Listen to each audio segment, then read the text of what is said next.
Green briar की आत्मा सच्चाई कब्र से बाहर आई। वर्ष था 1897। पश्चिम वर्जीनिया का ग्रीन ब्रायर काउंटी, एक शांत पहाड़ी इलाका जहां बर्फ से ढके खेत और वीरान सड़कें एक डरावनी खामोशी में डूबी रहती थीं। एक दिन एक युवती एल्वा जोना हिस्टर अपने घर में मृत पाई गई। उसका शरीर सीढ़ियों के पास पड़ा था, उसकी गर्दन अजीब ढंग से झुकी हुई थी और उसके होठों पर एक अजीब मुस्कान जमी हुई थी।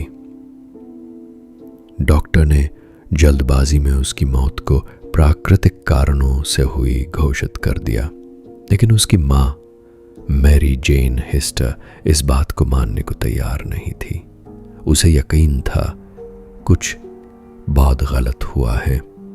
और फिर कुछ रातों बाद उसकी नींद टूटी। कमरे में ठंडक कुछ ज्यादा थी और अचानक उसकी बेटी जोना की आत्मा उसके सामने आ खड़ी हुई। वो हवा में तैर रही थी, उसका चेहरा सफेद था, आंखों में आंसू, और उसके होंठ कांपते हुए बोले, मां, उसने मुझे मारा। जोना ने बताया उसका पति एडवर्ड शुरू एक हिंसक व्यक्ति था।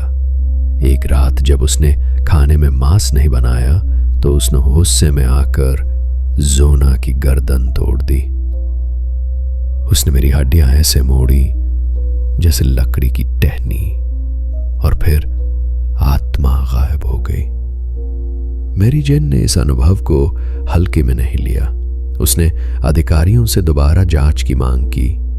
कब्र से शव निकालना हुआ और सच सामने आया। जोना की गर्दन की सारी हड्डियां टूटी हुई थीं।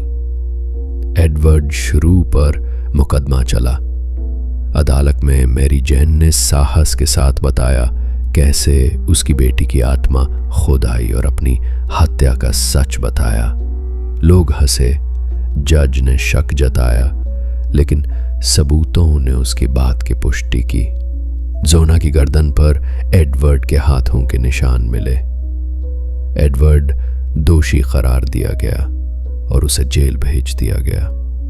ये अमेरिकी इतिहास का पहला मामला था जहां एक भूत की गवाही ने इंसाफ दिलाया।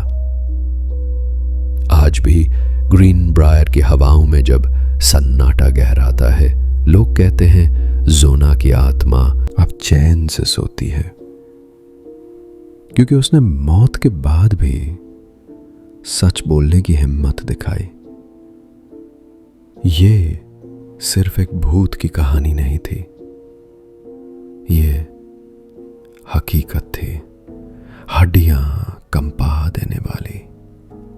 अगर आपको वीडियो अच्छी लगी तो हमारे चैनल को सब्सक्राइब और लाइक शेयर करें और कमेंट करना ना भूलें।